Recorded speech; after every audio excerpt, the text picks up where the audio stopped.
Et oui, vous le voyez, la Ruscade. La Ruscade nous accueille et surtout, regardez, c'est de nuit. C'est mon premier cyclocross de nuit. Bah, c'est top. Alors j'avoue, je connais les courses de nuit, les randos VTT, les trails. Pas mal de courses d'orientation de nuit également, quelques championnats de France. Voilà, moi j'adore. Et là, en VTT, en cyclocross comme ça. Donc là, les catégories 1, 2 sont parties. Là, ça va être une autre partie à 3ème KT. On est nombreux. On est plus de 35 au départ. Et certains avaient une lampe soit sur le casque, soit sur le cadre. Et bah, je crois que ça les a bien aidés. Et voilà, bon, là, je pense, je sais pas, certains disent que dans le règlement, ça n'y est pas, mais non, c'est bien pratique dans certains coins. Ah, regardez qui nous salue, qui nous a salué, c'était... Eh oui, c'était Paulin. C'était Paulin Tomski. Eh oui, un petit coucou très sympa. Et bon, ça fait toujours plaisir. Et je vais suivre un certain temps dans la course. Alors regardez, là, on a... Vous avez vu, dès que les coureurs, on n'est plus dans le halo des lumières de certains coureurs, bah c'est... Alors, la vidéo a un peu plus de mal à rendre la luminosité ambiante. Parce qu'on voyait un tout petit peu plus que ce que l'on voit à la caméra. Mais voilà, là j'ai réussi à pas tomber. On est pas mal, on est au coude à coude. Et ça part très vite. Je m'accroche, je donne tout. Parce que Fred est parti assez bien devant. Il est au moins 10 places devant. Et là j'ai les copains d'Active Bike qui sont juste là. Alors je vais essayer vraiment de prendre la roue. On a à peu près le même niveau. Et ils sont deux. Il y en a un qui est éclairé. Et là ils descendent directement, pourtant la planche est assez loin, mais en fait c'était pas mal. Si vous regardez sur la gauche le coureur, il a réussi à doubler tout le monde. Hop, il a perdu un bidon, là on repart. Ici j'ai du mal à repartir, mais voilà, parce que pour info, je viens de changer de chaussures. Voilà, j'ai enfin acquis des chaussures Sidi. Alors, elles sont un peu raides, elles sont toutes neuves, elles sont de top qualité. Et là on voyait rien dans ce passage là, donc c'était un peu raide, j'avais un peu de mal à reclipser parce que je les ai pas encore à la main. Enfin à mon pied si on peut dire. Et là, petit dévers, en bas c'est la boue, en haut c'est de l'herbe. Bon, j'ai fait 90% du temps en bas. Et là on se retrouve ensuite sur une zone où la relance se fait pas beaucoup. Une petite montée et là on rentre dans la nuit, noir total. Regardez, si le gars devant n'a plus sa lampe, eh ben c'est mort. Il faut vite être dans sa roue pour être sûr de bénéficier de l'éclairage. Là ça y est, au loin dans la forêt là-bas on a un éclairage. Donc bravo au club de la Ruscade, parce que organiser une nocturne sur une exploitation agricole comme ça, bah, c'est tout simplement fabuleux. C'est tout simplement génial. Moi je me suis régalé. Et alors pas jusqu'au bout, c'est pour ça que je fais 2 vidéos en une, parce que celle-ci va s'écourter un tout petit peu la course. On va voir ça. Donc là, ça roule bien, ça glisse un petit peu. Le sol, il a plu pendant 2 jours juste avant. Là, on a une petite doline. Hop, on la passe. Après, on a le fameux passage en sable. Alors, c'est pas très profond, donc si on est assez technique, ça passe. Voilà, il faut être puissant. Il faut bien se laisser embarquer comme il faut. Voilà, il faut passer le bac à sable. Et là on va arriver dans le slalom au milieu des pins. Et là on voit pas grand chose là, regardez, on voit pas grand chose. Il faut faire confiance. Et là le slalom dans le noir commence, ça monte, ça descend, donc c'est très bien tracé, très agréable. Ça glisse vraiment au sol, il faut faire attention, il y a très peu de racines, c'est étonnant parce qu'on a eu des pins, donc tant mieux. Là on a un bel éclairage, donc ça me permet de reprendre de la vitesse. Donc on est dans un petit wagon. Bon, on va essayer de tenir les roues au maximum. Là on va rejoindre devant le grand bâtiment de l'exploitation. Et tout à l'heure, ouais, j'ai été surpris l'échauffement, je vous dis rien, vous verrez. Donc la petite chicane, hop, on reprend une portion de bitume. Voilà, c'est reparti là. Là, ça relance. Un passage un tout petit peu glissant sur à l'entrée, là, ce qui est là, juste là. Floup, la roue, elle s'emmène bien à chaque fois. Et là, hop, talus. Et là, ça monte. Là, la montée est belle. Alors, désolé, hein, ça rend pas trop. J'ai pas l'éclairage, mais voilà, vous devinez. Je me mets pas minable parce que je suis déjà haut. Alors, j'ai toujours un souci au niveau de mon cardio parce que je suis pas à 130, je vous rassure. Hein. Là, je suis pas du tout à 130. Je suis plus à plus de 170. Donc ça monte, hein, Moi je garde le contact avec celui qui a sa lampe là. Et je les remercie à la fin de la course bien évidemment. Et là ça y est, là ça va repartir. On a super Projo en haut. Mais le Projo il porte à... Regardez, d'un coup on ne voit plus rien. Donc là je suis encore dans le halo lumineux, là je le double. Donc là j'en profite, j'ai essayé de doubler le deuxième. J'ai la lumière qui me permet de voir un tout petit peu. Vous verrez au tour suivant, il n'y a plus de lumière, voilà. Là, on redescend et on a un virage sur la gauche qui est assez technique. Hop. On repart, ça redescend et là, ça remonte. Et quand on va redescendre après, et encore, regardez, là, je vous dis, on voit parce que j'ai le gars qui est juste derrière moi. Mais franchement, voilà, on y allait un petit peu. Ouais. Voilà, petit bonheur la chance, pas certains passages. Puis après, bon, avec l'habitude, on sait que ça passait bien. Mais la recours, on l'a fait 2 jours, on faisait pas attention. Et là, la nuit est vite tombée. Et regardez là, hop, petit passage délicat. Et là, on rentre dans le beau bâtiment. Il est tout neuf, hein, c'est vraiment une exploitation incroyable. Regardez, et puis là, il y a la musique, hein, il y a toutes les stalles là pour les vaches. Là, il y a un food truck. Ah non, bravo au club hein, qui a organisé, c'était vraiment, vraiment génial. Et là on ressort et là on va finir donc notre premier tour parce qu'on avait fait le départ juste derrière le bâtiment. Voilà, top la ligne ici. Donc en UFOLEP 33 on a les dossards pour toute la session, toute la période. Allez, là celui qui était devant moi j'ai suivi, je suis remonté, on est redescendu. Là je me dis allez, passe devant. Il faut revenir à l'attaque. Là il y a un coureur qui avait du mal à reclipser. Je passe juste et regardez, on voit rien. Voilà, on voit rien. Et là, la caméra n'accentue pas du tout le côté sombre. Hein. Là, on revient sur l'autre côté du parcours. Et donc, ce que je vous disais, je ne vais pas le finir ce parcours. Dommage parce que je me sens bien. C'est reparti. Bon, on voit les pulsations là qui sont un peu mieux calées. 176, 177 en haut de la côte. Et c'est pas dans cette zone là où je vais avoir le plus de difficultés. Là j'adore, voilà, on rentre dans le tunnel, on voit plus rien. Voilà, au loin je vois le coureur qui est juste devant. On a une lampe au loin qui nous fait un contre-jour. Regardez, je ne sais pas où je roule.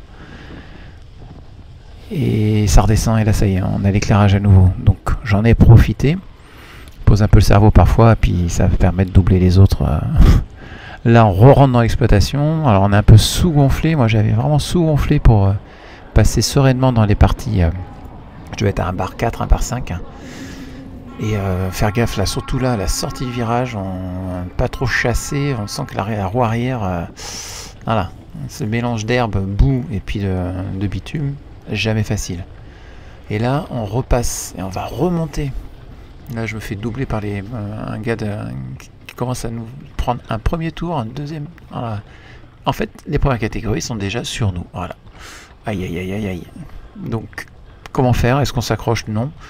Et moi je continue, un petit bonhomme de chemin et je me sens assez bien, j'ai bonne sensation. Je sais que mon coéquipier Fred est bien aussi, il est devant. Et là il y a Michel avec la lampe, la Michel Helleux qui est avec qui a plus de 78 ans, donc respect Michel. Il est en 4e KT et il fait un super parcours. Et il a eu l'intelligence d'avoir l'éclairage qu'il fallait. Et là, je me fais rattraper par le gars qui avait la lampe tout au début. Donc, je vais essayer de l'accrocher au maximum. Ça va nous permettre de mieux voir où on va. Mais il est en forme et j'ai pas envie de le laisser partir. Donc, voilà. On s'accroche. On sait plus du tout où on est par rapport aux autres concurrents. Je connais pas du tout ma place. Et là on rentre dans la partie où on a un virage. Je sais qu'au bout là il va y avoir Le retour sur la planche, ensuite on va refaire un autre passage, donc là c'est éclairé, mais j'accroche sa roue au maximum. Passage de planche. Et c'est là que là, les chaussures, moi, elles sont neuves, elles sont raides. Ouh, aïe, aïe. Ça passe difficilement. Là, il est parti, il est devant. On a rattrapé un coureur là en bleu et blanc, donc je vais essayer de m'immiscer entre les deux pour retrouver le halo lumineux. Et je vais essayer de profiter là, on voit qu'il pêche un petit peu. Alors est-ce que je passe à droite? Je vais tenter sur la droite.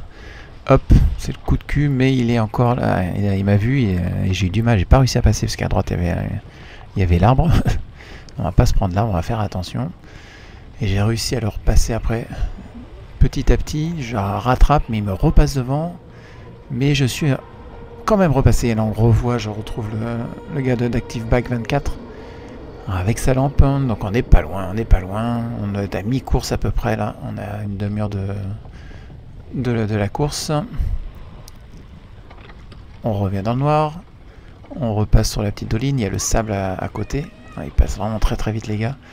Donc pas facile, là je suis à deux doigts de me prendre le piquet, et je sens que à chaque virage j'ai ma roue arrière qui chasse de plus en plus.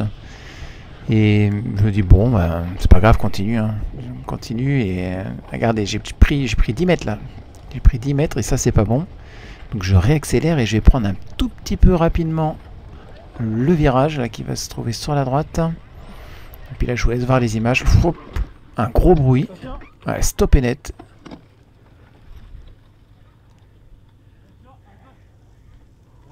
Et ouais.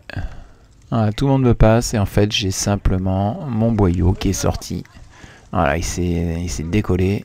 Et ben c'est retour au camion, j'ai essayé de changer la roue, impossible, du sable partout. Bref, bye bye la ruscade. Et un gros merci au Team CX4. Et maintenant on se retrouve 2 jours après, non le lendemain, avec Damien qu'on a vu, Chamino, le président, organisateur, voilà, le fameux, parce que l'année dernière j'avais pas pu le faire, le fameux cyclocross de Bergerac sur la plaine de Pic-Caillou. Alors à peine nettoyer le vélo, hop on le remet en route, et là on était moins nombreux, on était en access, donc sous l'égide de la FFC, et c'est reparti. On a des gars qui sont en VTT, on a les féminines qui sont déjà passés devant moi. J'ai réussi à nettoyer le vélo donc et à remettre ma roue mulet un peu plus lourde, mais bon, qui permet de faire le job. Et on se retrouve sur un circuit qui est plus roulant.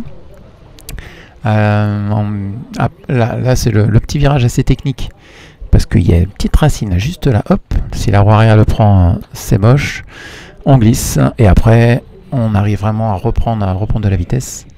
Donc là je vais suivre hein. On va faire le premier tour tous ensemble, je vais essayer de suivre au maximum le groupe.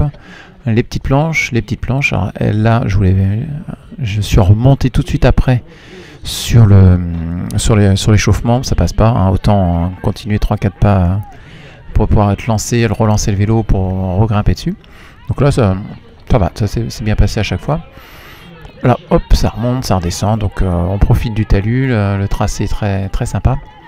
L'équipe de Damien a bien travaillé, donc merci au club, merci à l'AVC Libourne pour ce travail.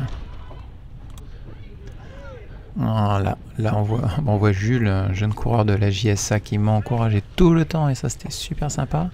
Puis bon, j'avais ma revanche à prendre sur la veille. Les pépins techniques ça arrive à chaque fois, donc c'est pas grave. Hein. On repart. Donc là, ça s'est déjà bien étiré. Moi, je suis quand même à bloc. Hein. Bon, je suis en Access 4, vous le comprendrez par rapport aux autres. Là, quand on court en FFC, bah souvent on est tous mélangés. Mais là, on avait tous les access ensemble, donc c'était bien avec les féminines. Donc, alors, on était peu nombreux. Voilà, ça c'est le point négatif, peu nombreux. Mais bon, on est à peu près du même niveau. Moi, je suis un des moins bons sur la boucle. Et puis le gars en VTT là-dessus, alors il gagnait au niveau confort de route. Il y a peu de portage, donc bah, il va prendre vite le large. Là, on a les 2 VTT qui sont là et bah, bravo à eux parce que il faut l'emmener ce vélo. Et puis voilà, le terrain permettait d'avoir des bons passages. On a un VTT assez léger, c'est pas mal pour les chicanes, les virages et autres. Ça passe, mais c'est plus lourd. Voilà, donc il fatigue plus. Alors je sais plus le classement du coureur numéro 4 qui est devant. Je ne m'en souviens plus. Bon, je suis concentré pour essayer de faire au mieux. Alors, je vais en doubler quelques-uns au fur et à mesure. Mais en fait, je finis 8ème sur cette course. Je crois qu'on était 12 au départ. Hop là, un de passé. Il faut en profiter. Quand on a la possibilité de passer, il faut passer. Oui, oui, oui. Là, on redescend. On a une toute petite flaque. Hop, il y a un petit rue. Et donc, bon. La relance était plus technique ici. On a un long gauche. Et ça va redescendre. Après, on va repartir encore sur le bout du parcours. Donc très très long, les passages dans l'herbe sont épuisants. On verra par la suite que c'est vraiment deux zones totalement différentes, ce parcours. Comme je vous le disais en début de vidéo, je connaissais pas et on m'a dit que du bien du parcours, donc surprise. Et on va le voir là, regardez, on va passer maintenant, hop, passe une petite route, ça commence à être humide. Et là, on enjambe la rivière. Et là, ça monte. Ça monte, faut vraiment préparer parce que bon, je mets tout à gauche. Hein, directement. Tiens, le dossard 39. On va le revoir à plusieurs reprises. Et là, le VTT, lui, il n'est pas passé. Nous, on va passer. On va essayer de passer. Non, ça passe. Je passe sur la droite. Mais là, il faut tout donner. Je m'arrache. J'ai pas posé pied à terre. Alors, si on fait ça à chaque tour, ça va pas être facile. Bon, je suis le VTTiste, hein, il a du mal, il est moins technique, hein, pourtant il a des bonnes roues, en VTT ça passe beaucoup plus facilement sur le dévers, mais je vais pas essayer de le passer, pas à ce moment-là. Alors regardez ce long dévers qui penche vers la gauche, et là on a une remontée, et là ça patine, j'ai pas les bons crampons, je vous l'ai dit, j'ai la roue mulet, alors je vais m'appuyer sur l'arbre, là on a sur la droite, ah voilà, ça glisse, je suis obligé de... Là je suis à cloche-pied, enfin n'importe quoi. Je m'appuie sur l'arbre là, et hop, ça redescend, on relance. Regardez, alors, le temps que j'ai... Voilà, j'ai laissé passer, là je fais partir dans le truc, j'ai dit bon allez. On remet tout à zéro, hein, on va repartir. Regardez le temps que j'ai perdu. J'ai perdu à peu près presque 100 mètres sur celui avec qui j'étais. Catastrophique. Voilà, j'étais dans le rouge, je me suis fait avoir, je suis resté sur la gauche en contrebas là, du dévers. Bref, là en plus, ça monte pas. Je vais au plus loin possible, c'est maintenant là. Donc là, hop, je descends du vélo. Je fais la montée. Je vous le disais au début de la vidéo, j'ai une nouvelle chaussure de la veille, donc elles sont encore un peu raides. Et là, hop, impossible de redescendre. Bref, passage catastrophique. J'ai perdu au moins 30 secondes. C'est pas grave, hein. On est là pour apprendre, on est là pour progresser. Et puis ça avance pas, on reste collé littéralement. Et là on n'a pas fini le tour, il est très très grand. Là, on va redescendre, on va retraverser la rivière, donc faire attention parce que ça est un peu de gravier après. On va tout droit. Là, on reprend de la vitesse, faire attention de ne pas déraper. Hop, là ça repart. Là on a le choix, soit à droite dans l'herbe c'est mouillé, soit à gauche là c'est trempé. Là, on reste collé au sol. On a vu un gros buisson sur la gauche. On en reparlera tout à l'heure peut-être. Et là, voilà, maintenant c'est parti. On redescend 1, 2, 3 dents. On voit les autres qui sont de l'autre côté là-bas. Regardez, ils m'ont mis presque 200 mètres sur mes erreurs techniques. Petit virage. Là, on a une bonne vitesse. Moi, je passe plus dans l'herbe. Je passe à l'extérieur. Bon, là, j'étais à l'intérieur. Mais la plupart du temps, je passe à l'extérieur, plus dans l'herbe. Puis là, il faut appuyer. Là, il faut poser le cerveau, il faut appuyer. Hop, on redescend. Ensuite, sur la droite du parcours. Donc là, on a moins de... C'est beaucoup moins technique, cette portion-là. On a un passage encore assez boueux après la castine. Là. Donc là, il y a une petite marche. Là, il faut bien tenir le guidon. Là, on a Louis des cyclo-maso qui était juste là.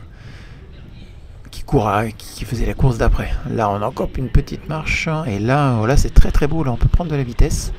Il faut être sûr de soi au niveau des trajectoires, mais vraiment très très agréable. Là une petite ornière qui se... Voilà. J'ai toujours passé à gauche, une fois à droite j'ai failli me prendre la rubalise. Là, il fallait avoir une bonne brosse, il fallait bien se lancer parce que là, ça glissait. On était scotché. Bon, le but, c'est d'arriver vite. Là, petite courbe sur la gauche. Hop. Et on refait ça sur la droite pour enfin arriver sur la ligne de fin de la course. Donc là, on finit notre premier tour. Donc j'ai mon ami Patrick Vignier là qui est au commentaire, qui est à l'animation. Donc merci à lui. Et voilà, c'est reparti. Hop, tour terminé. Et on relance. Vous reconnaissez maintenant le circuit. Voilà. Quand on est seul, bah, on est moins motivé pour aller plus vite. Mais bon, ça passe. Alors, je vous parlais de Louis tout à l'heure, et regarde, je ne sais pas si on voit sur la gauche de l'écran, là on voit mes nouvelles cocottes, mes nouvelles manettes. Et oui. Ah, alors regardez, je reviendrai regarder sur la droite. J'ai mon coéquipier qui était devant Michael Estève, et en fait, il s'est blessé la semaine d'avant, et là, il s'est refait mal au bassin. Une grosse douleur, le pauvre, donc une belle pensée pour lui. Il était avec son papa, avec Bernard, qui est en pleine préparation du cyclo-cross de Doucha. Et donc il n'a pas pu finir la course, et c'est une sage décision, mais bon, il en avait gros sur la patate, le pauvre. Donc bon rétablissement Mika, hein, faut qu'on te revoie le plus rapidement possible avec nous. Et c'est lui qui m'a apporté des conseils là pour ce passage-là, sur la façon d'enquiller les vitesses. Donc voilà, toujours la famille Estève, de très très bons conseils. Et là sur la droite, regardez, on a tout le team de Périgueux avec ouais, je crois que c'est Aurélien sur la droite. Et il y avait Johan également, papa Thaïs. Et chaque tour, on les avait déjà vus à Saint-Martin-l'Astier, on leur a fait un petit coucou, il y a la musique, il y a l'ambiance, il y a même la tireuse à bière, donc c'est génial. Voilà, merci à eux, ça nous fait toujours du bien d'être encouragés, et puis la musique à fond, c'est top. Donc je vous disais que... Ah bah non, je vais pas pouvoir encore vous parler, parce que regardez, là normalement, je prends la gauche, et là il y a de la boue, et là je entends le buisson. Ah putain. Et oui, je sais pas si vous l'avez entendu, mais qu'est-ce que j'ai pris cher. J'ai pris cher en fait. Je pensais que c'était un buisson. Oh, ça passe un buisson, mais non, mais dedans, il y avait toute une armature de ronces. Et je me suis déchiqueté le poignet, le bras, l'avant-bras, le pli du coude. C'était catastrophique. Et le quadriceps gauche aussi a pris. Vous savez, quand on se prend une ronce, c'est que quand on peut s'arrêter, ça va, on recule un peu. Mais là, non, on s'arrête pas parce qu'on a la vitesse. Et j'ai pris cher. Ça a piqué tout le temps, j'ai bien saigné. Et là, je me fais même prendre un premier tour par le futur vainqueur, Thierry Beaupied, qui est organisateur du cyclo-cross de Saint-Martin-l'Astier. Là, un tour après, je laisse passer les concurrents, parce que si Thierry est passé, bah, les adversaires, ses premiers adversaires arrivent derrière également. Bref, je le laisse filer. Et je me régale en tout cas, parce qu'avec Louis, on a upgradé mon vélo sur du GRX en électrique. Ça change tout, voilà. J'avais un dérailleur méca en SRAM avec la poignée droite qui fonctionnait, et là, quel bonheur, mais j'y reviendrai dessus. Là, c'est l'arrivée, j'ai lâché, on a fini, 8ème place, moi je suis ravi. Et on entend les petits mots gentils de Patrick, qui me demande d'arrêter car c'est fini. Ah là, quel parcours! Bravo à tous, bravo aux jeunes, bravo aux filles qui étaient devant, et un petit clin d'œil sur Sportsig. Regardez ce que c'est devenu. Regardez ce cadre Spark Scott, incroyable. C'est beau, non? Voilà. N'hésitez pas, hein, allez le voir, allez voir Fred qui pourra faire des merveilles sur votre cadre. Donc, bilan de ces deux cyclocross. Bah, l'ennemi c'est génial, les pépins c'est pas génial, et Bergerac qui est une super organisation. Donc merci à tous. Je vous donne rendez-vous sur une prochaine vidéo. J'espère que ça vous a plu. Et puis n'hésitez pas à poser des questions dans les commentaires. Et j'adore vos retours également sur les courses. Donc merci à vous. Et puis à très vite. Allez, roulez un maximum. Ciao.